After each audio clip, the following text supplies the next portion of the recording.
Oke, Assalamualaikum warahmatullahi wabarakatuh. Sebelumnya perkenalkan, nama saya Priska Novianti dari kelas manajemen alih jenjang 2022. Di sini saya akan mempresentasikan mengenai perilaku kelompok dalam berorganisasi. Oke. Selanjutnya, saya mau bertanya dulu nih, mengapa orang berkelompok? Untuk jawabannya, yang pertama, mengapa orang berkelompok? Alasan yang pertama adalah mungkin alasan keamanan ya. Kenapa alasan keamanan? Karena dengan berkelompok biasanya mengurangi rasa ketidakamanan ya, manakala berada dalam suatu kelompok. Nah, jadi pada saat kita berkelompok, rasa ketidakamanan itu mulai menghilang ya. Jadi akan merasa lebih aman jika berkelompok. Lalu yang kedua adalah alasan status. Kenapa alasan status? Karena biasanya pada saat seseorang berkelompok, statusnya itu akan lebih dipandang dan lebih terhormat ya. Nah, lalu ada juga harga diri. Kenapa harga diri? Biasanya pada saat orang berkelompok itu akan merasa lebih terhormat, lalu merasa juga lebih mempunyai harga diri gitu ya. Nah, lalu selanjutnya adalah kebutuhan bersosial atau afiliasi, yaitu suasana bersahabat saat kesusahan, kesakitan, kematian, dan saat dilanda bencana ya. Oke, selanjutnya juga ada membangun kekuatan. Nah, dalam kelompok juga akan memudahkan dalam meraih sesuatu yang besar ya pada saat kita berkelompok. Nah, lalu yang selanjutnya adalah mencapai tujuan. Nah, dalam berkelompok ini akan memunculkan kekuatan, maka akan memudahkan kita dalam mencapai tujuan ya. Jadi beda pada saat kita akan mencapai tujuan sendiri atau secara berkelompok ya. Kekuatannya jelas akan berbeda. Oke, selanjutnya untuk definisi kelompoknya tersendiri adalah merupakan dua individu atau lebih yang berinteraksi dan saling bergantung, yang saling bergabung untuk mencapai sasaran atau tujuan tertentu ya. Ini pendapat dari Robbins dalam bukunya tahun 2000. Lalu untuk kelompok ini harus dalam suatu kelompok ini harus terdapat interaksi dari orang-orang yang meniatkan diri untuk saling bergantung satu sama lain dan mencapai tujuan atau sasaran bersama untuk dinikmati bersama-sama juga ya nanti hasilnya. Oke. Lalu selanjutnya ada macam-macam kelompok. Nah, macam-macam kelompok yang pertama adalah kelompok formal. Apa itu kelompok formal? Jadi, kelompok formal itu adalah kelompok yang diciptakan oleh keputusan manajerial untuk mencapai tujuan organisasi ya. Nah, kelompok formal ini dibagi dua. Yang pertama adalah kelompok komando. Kelompok komando ini dicirikan dengan adanya rantai komando dari pemimpin ke yang dipimpin. Nah, karena sifatnya komando, otomatis perintah pemimpin haruslah dikerjakan. Nah, kelalaian atau pembangkangan juga di sini akan mendapatkan atau membawa sanksi organisasi ya. Nah, untuk yang kedua ada kelompok tugas. Apa itu kelompok tugas? Nah, kelompok tugas biasanya dicirikan dengan sifat komunal dan kebersamaan dalam menyelesaikan suatu tugas secara bersama-sama ya, dan akan lebih menonjol juga. Karenanya sifatnya kolektif hak, kewajiban, wewenang, dan bertanggung jawab menjadi kabur ya, dan tanggung jawab menjadi kabur. Oke, selanjutnya ada kelompok informal. Kalau tadi formal, sekarang informal ya. Nah, apa itu kelompok informal? Kelompok informal itu adalah kelompok yang berkembang dari upaya individu dan pengembangan minat dan persahabatan daripada desain yang sengaja dibentuk organisasi. Nah, kelompok informal ini dibagi dua juga nih. Yang pertama ada kelompok minat. Apa itu kelompok minat? Dicirikan dengan beberapa individu yang sengaja berkelompok karena mempunyai kesamaan minat dan juga kepentingan ya. Nah, semangat kelompok ini direkatkan oleh kebersamaan minat, hobi, kesukaan, pandangan hidup, atau ritual kebersamaan atau juga keagamaan juga bisa ya. Nah, lalu selanjutnya ada kelompok persahabatan. Apa itu kelompok persahabatan? Biasanya dicirikan dengan adanya suatu kecocokan dan itu menimbulkan kesenangan dan kegembiraan sehingga mendorong orang untuk mengulangi kesenangan dan kegembiraannya dengan membuat suatu kelompok ya. Oke. Selanjutnya ada model pengembangan kelompok. Kelompok bertumbuh dan berkembang sesuai dengan dinamikanya, yaitu internal dan eksternal ya, yang melingkupi kelompok. Nah, untuk pengembangannya kelompok ini bisa terjadi dua arah nih, ada yang positif dan ada juga yang negatif. Oke. Nah, di sini terdapat dua model pengembangan kelompok. Yang pertama adalah model 5 tahap 5 stage model. Nah, ini dikemukakan pertama kali oleh Bruce Tuckman ya. Dalam jurnalnya dengan judul Article Developmental Sequences in Small Group. Nah, apa aja 5 tahap perkembangan kelompok itu? Yang pertama adalah tahap pembentukan, yaitu tahap forming. Nah, lalu dari tahap pembentukan tersebut ada tahap storming, tahap timbulnya konflik ya. Lalu dari situ ada tahap normalisasi, yaitu tahap norming. Nah, lalu selanjutnya ada tahap berkinerja, yaitu tahap performing, dan yang terakhir ada tahap adjourning ya. Nah, sebelumnya itu Tuckman itu hanya mengemukakan 4 tahapan ya sampai dengan tahap berkinerja.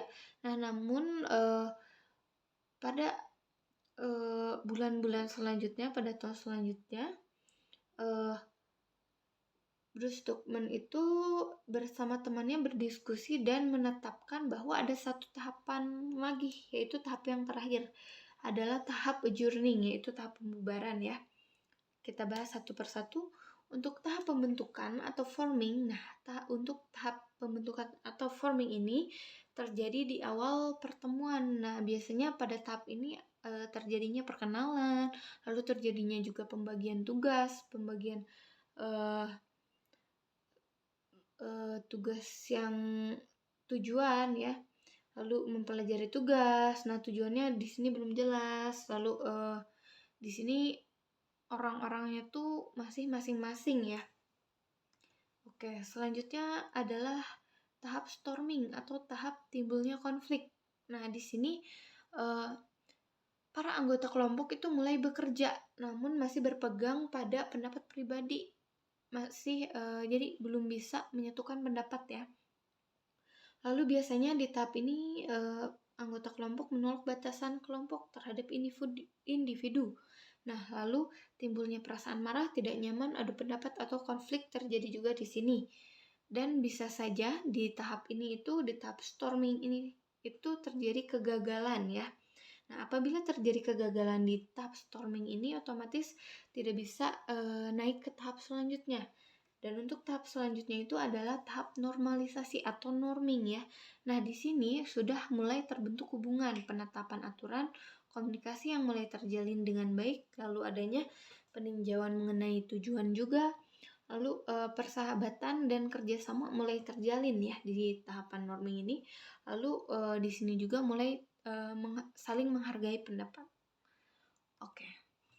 Lalu dari tahap yang tadi itu ada tahap keempat, yaitu tahap berkinerja ya atau performing. Nah, di tahap ini para anggota kelompok mulai melaksanakan fungsi antara anggota dan kelompok, lalu mulai terjalin kebersamaan, adanya kepercayaan dirinya meningkat, lalu kreativitasnya juga meningkat, inisiatifnya pun, dan disinilah suatu kelompok mencapai kesuksesan.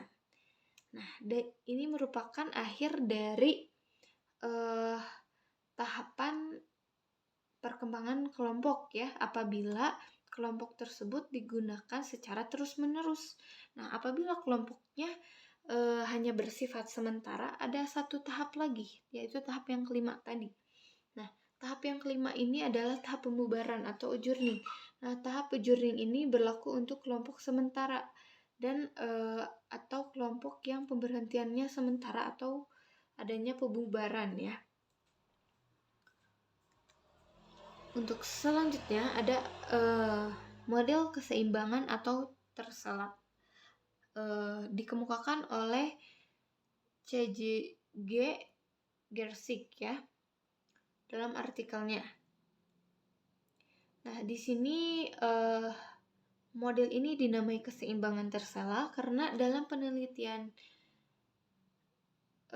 ini dijumpai bahwa kebanyakan orang itu yang diobservasinya melakukan peningkatan upaya untuk mempercepat pencapaian tujuan atau sasaran menjelang tengah waktu dari deadline ya. Nah, untuk model ekubium tersela ini ada beberapa fase ya. Untuk fase yang pertama itu ada fase di mana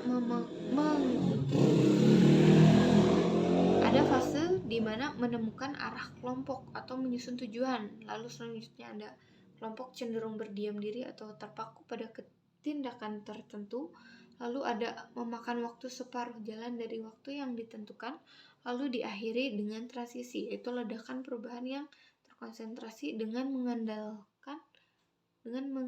menggagalkan pola-pola lama dan mengadopsi perspektif baru. Nah, untuk fase yang kedua adalah adanya keseimbangan baru atau kurun waktu inersia baru. Lalu adanya juga kelompok itu menjalankan rencana yang dibentuk pada periode transisinya. Dan fase yang ketiga adalah fase di mana tujuan itu tercapai. Oke, selanjutnya bagaimana interaksi kelompok berlangsung? Nah, untuk alat menganalisis interaksi kelompok adalah sosiometri. Nah, sosiometri ini akan berusaha menjawab pertanyaan. Contoh, siapa yang disukai atau yang tidak, dan dengan siapa mereka bersedia bekerja sama atau tidak. Biasanya dilakukan dengan wawancara atau kuesioner. Nah, informasi yang telah didapat dari wawancara atau kuesioner ini akan digunakan untuk menciptakan sosiogram. Apa itu sosiogram? Sosiogram ini merupakan suatu diagram yang secara grafik memetakan interaksi sosial dalam suatu kelompok ya. Nah, beberapa istilah dalam sosiogram. Ada apa aja? Ada social network atau jaringan sosial, ada cluster, kelompok yang eksis dalam social network ya. Lalu ada prescribed cluster, kelompok formal dalam suatu organisasi. Lalu ada emergent cluster, kelompok yang hidup tidak resmi dalam kelompok. Lalu ada coalition yaitu kelompok sementara yang dibentuk untuk maksud khusus ya. Lalu ada cliquist atau emergent cluster untuk jangka waktu yang lebih lama. Nah, lalu ada stars, yaitu individu dengan tautan banyak dalam suatu kelompok. Lalu ada liaison, individu penghubung antara kelompok tapi bukan anggota kelompok manapun. Nah, lalu ada bridge, yaitu individu penghubung antar kelompok yang menjadi dua anggota kelompok atau lebih ya. Lalu ada isolator, yaitu individu yang tidak terhubung dengan ke jaringan ya, tidak dihubungkan dengan ke jaringan gitu.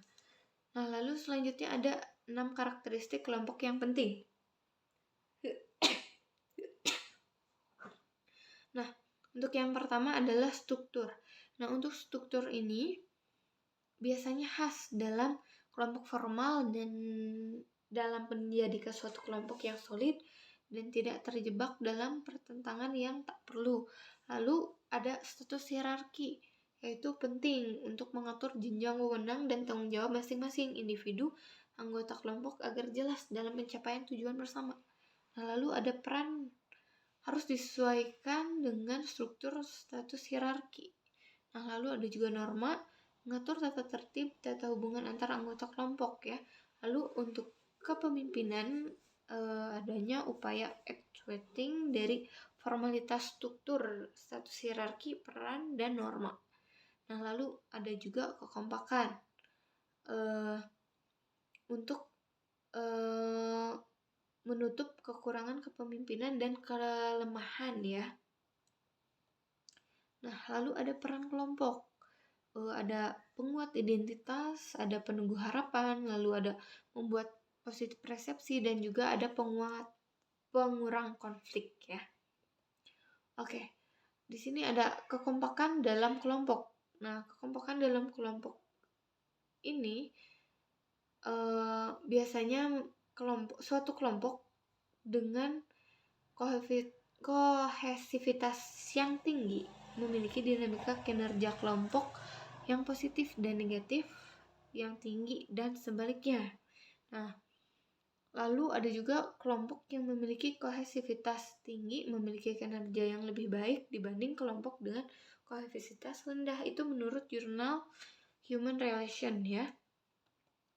Nah, lalu di sini ada model perilaku kelompok dari mulai external condition, ada group member research, ada group struktur, lalu selanjutnya ada group proses, lalu dari group proses ada group tasks, dan lalu selanjutnya ada performance and satisfaction ya. Nah, jadi dari hasil penelitiannya ini menyatakan bahwa kinerja dan kepuasan akan menjelma menjadi kenyataan manakala terdapat atau terjadi proses dalam kelompok yang baik dan intervening oleh kelompok tugas yang efektif ya. Nah, selanjutnya ada hubungan kelompok terhadap kinerja. Yang pertama ada hubungan positif antara persepsi peran dan kinerja. Lalu yang kedua adalah adanya hubungan positif antara norma kelompok dan dengan kinerja ya. Lalu adanya hubungan positif antara keadilan status dalam kelompok dengan kinerja. Lalu ada juga hubungan positif antara kepaduan kelompok dengan kinerja. Nah, lalu ada juga hubungan negatif antara kerumitan tugas dalam berkelompok dengan kinerja. Nah, di sini ada juga hubungan kelompok terhadap kepuasan. Ini dari hasil penelitian ya. Dari beberapa hasil penelitian itu menyatakan bahwa ada hubungan positif dan signifikan antara persepsi, peran, dan kepuasan. Nah, ada juga hubungan positif antara kesamaan status dengan kepuasan. Nah, lalu ada juga hubungan positif antara ukuran kelompok dengan kepuasan. Oke, mungkin sekian presentasi dari saya. Mohon maaf apabila ada kesalahan kata atau pengucapan atau apapun itu. Sebelumnya saya mohon maaf juga karena tidak bisa presentasi secara langsung. Wassalamualaikum warahmatullahi wabarakatuh.